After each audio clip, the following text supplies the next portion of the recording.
Hello everybody and welcome back to World of Warships Legends. My name is Spartan Elite 43 and tonight we are back in the Wichita and we are on Greece. Now, I'm not going to lie to you, you guys know I don't play a whole lot of fire starters, but the Wichita is an exception to this for me. It's a fun ship to play. It's tanky when it needs to be. It's got armor piercing that works occasionally, but the fire damage that you can get, plus the just raw HE damage that you put out, is pretty disgusting. So hopefully you guys are ready. We're gonna get into a fight. Now I say we're getting into a fight, and you should have already noticed that this is the first time that I've run into a legendary in a game where I am not in a legendary. As much as I've tried to get into a game with legendaries in my Iowa or my Alabama or my Amagi, that never seems to happen. But by God, I get into Wichita and suddenly, hey, let's go ahead and throw Gross Occur first in Alaska at Spartan. Let's throw it at him, see how he handles it.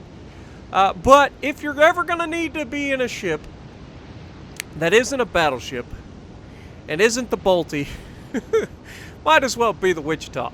Because what it does offer is the HE, and the HE is nasty, as the enemy team is about to find out. Now, I'm not going to lie to you guys, it's not an amazing high-scoring damage game, but it is a fun one. So hopefully you guys are ready. We're going to be up in there. Well, we're going up in there, but not up in there, if that makes sense. Like, we're going to be in the shit. Sorry about that. Didn't mean to throw that out there, but we're not going to be an idiot at the same time. Now, we go ahead and try to be an idiot right off the bat, and we shoot at a Bismarck. And then we make the cardinal sin of evading a Bismarck shot. We turned. We should have just stayed where we were. He wouldn't have hit us. But because we turned, he not only hits us, but he citadels us. Fantastic. It's almost like Wargaming was sitting there watching and laughing at me like, oh, yeah. You think that you're going to dodge a Bismarck? Are you kidding me? It's so inaccurate. The more you dodge, the more you screw yourself. It's just the way it goes. But we're going to pay back this Bismarck for touching our Wichita.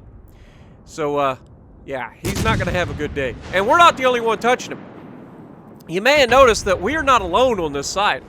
We have a fella in an Alaska right next to us. And we also have an Edinburgh coming up from the rear. Now, he gets a little too close to us here in the Bismarck, so we can't shoot over the mountain. Which means I'm forced to push up. But as you can see, we're still getting fire damage off of him, as we are over 20,000 damage on just the Bismarck alone. Like I said, this thing is fully capable of just absolutely ruining enemy ships. And we get our first kill. So, you can say what you want about me taking the Citadel right off the bat, but the moral of the story is I still killed the Bismarck. I don't have to be in Bolty. I don't have to be in Bolty to embarrass Bismarcks. But Amagi has made a really big mistake here. He's sailed in front of the island back there, and that is going to allow us to actually get some good shots on him.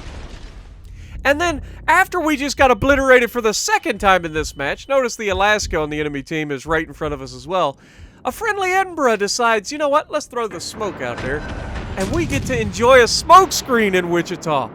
And that's something that never happens. So we get to sit here completely undetected, and we get to shoot at the Amagi. Now, I've got radar, so I go ahead and pop my radar because Alaska went undetected, and I want to set a fire on the Alaska before he gets behind the island, preferably.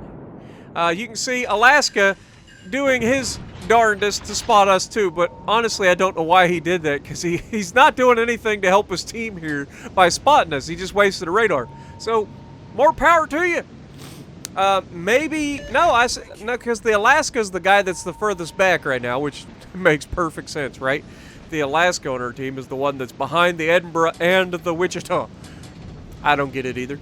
But their Alaska thinks he can get away with kind of nosing himself into the cap here, and I'm going to make sure that he understands that he's not going to get away that easily.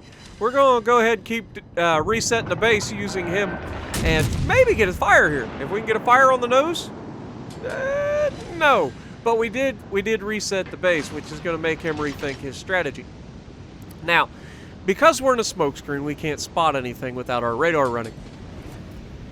So I'm going to take this opportunity, thanking the Edinburgh behind me for popping the smoke screen first and foremost. That was a fantastic play by a teammate. Whether he did it on his own accord for himself or not, like, it was a fantastic place to put a freaking smoke screen, and you helped yourself and me. So I'm much appreciated. But we nose out to get shots at the Amagi potentially, and you can see he's no longer about this fight.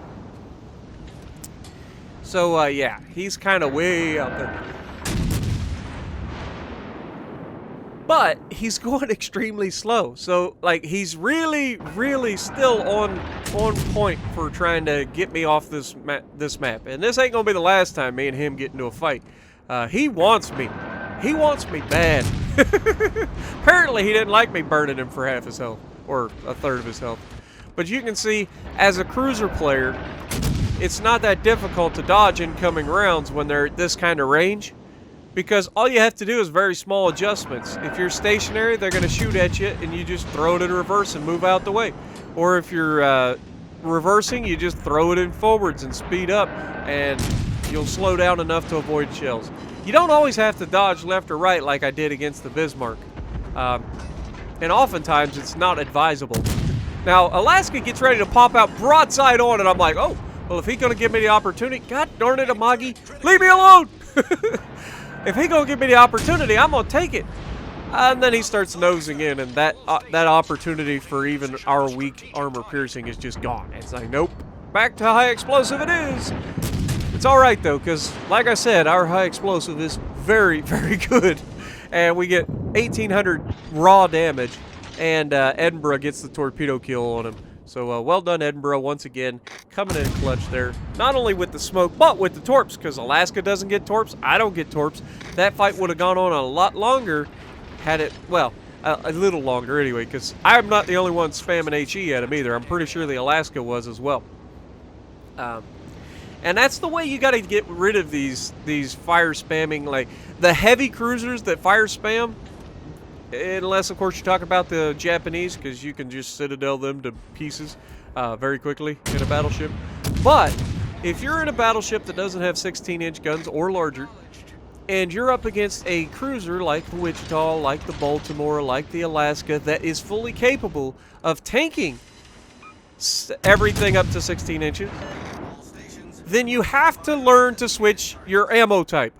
Because you can sit there and spam me with armor piercing all you want. If I'm bow tanking you, ask the Bismarck how that turned out in the match against the Balti. It's not a good plan. However, you switch your ammo type to that HE, suddenly my ability to not be overmatched goes out the window. Because high explosive from battleships hurts a lot. Believe it or not. So, don't be, like, locked in to one ammo type, unless, of course, you're a British cruiser, in which case, sorry about your luck.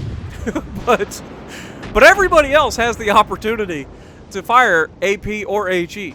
You've got to know when to use HE, when to use AP. If you can't figure it out, you shouldn't be at high-tier gameplay yet. And I say that knowingly that, you know, some people are going to take offense to it. It's not that I'm being offensive. I'm not trying to be offensive. I'm speaking the truth. If you want to learn to play at a high level, you have to know when to use armor piercing and high explosive. And you learn that at very low tiers. Or you should learn that at very low tiers. There's a lot of people that rush their way up to tier 7 and they don't understand basic concepts of the game. Okay? And that's not me being a jerk or anything like that. It's just stating the obvious. I mean, you see me manhandle people all the time. And I'm not even that good of a player. I've said it before, I'll say it again. I'm not an amazing player. You guys see the best replays that I can make. But I'm not an amazing player. I've got a 60% win rate. That's not incredibly good. It's not bad, but it's not good. So, it's just Don't rush your way up to 7. Take your time. I tell everybody to play all the classes and all the nations up to tier 4. By the time you get that done, you should have a pretty good handle on how things are going. Now, we get the Amagi, we get the fire, and unfortunately Alaska gets in there with the kill shot on the Amagi. Thought we were going to get our second kill there, but we're at 102,000 damage done. Just by doing everything that we're supposed to do. And we took hits. It's not like we were like staying at maximum range. Like at one point that Amagi was what, 12 kilometers from us? With 16-inch guns fully capable of overmatching my bow armor, and did.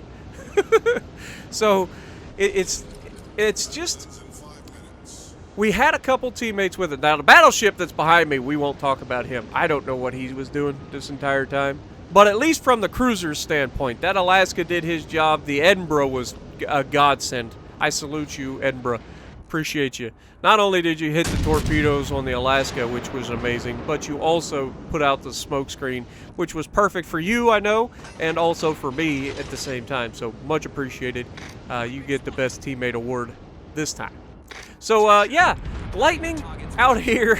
Feeling awful isolated right about now as all of our cruisers get around the corner to a potential spot. And just look at him. He's like in the middle of a hailstorm right now. He's like, oh my God, where did all these rounds start coming from? Get me out of here. It's just a matter of time. He can't dodge everybody forever. And the Richelieu actually coming in to save his own bacon. And Jean Bart out there just trying to get the guns around, not able to quite get him to a point where we can fire over the mountain in time. But Wichita comes around the corner thinking he's got some for us. And I'm going to go ahead and spam high explosive right at him. Even though he's broadside on, I want to set the fire because I had a feeling that this guy was going to regret his decisions and try to get away. And that he absolutely does as he gets pummeled by the Edinburgh, who is just absolutely wrecking face. Unfortunately, we aren't able to get a fire, but it doesn't matter because Edinburgh coming through once again. Knight Master. Well done, man. Seriously. GG. 108,000 damage for us. Top of the leaderboard. 2,449 base XP. Edinburgh coming in second, as he should. And then Richelieu, honorable mention. 3 kills holding down his side of the map. So if you like what I'm doing, punch the like button. Leave a comment below. Subscribe to the channel if you haven't already. And as always, I will see you in the next video.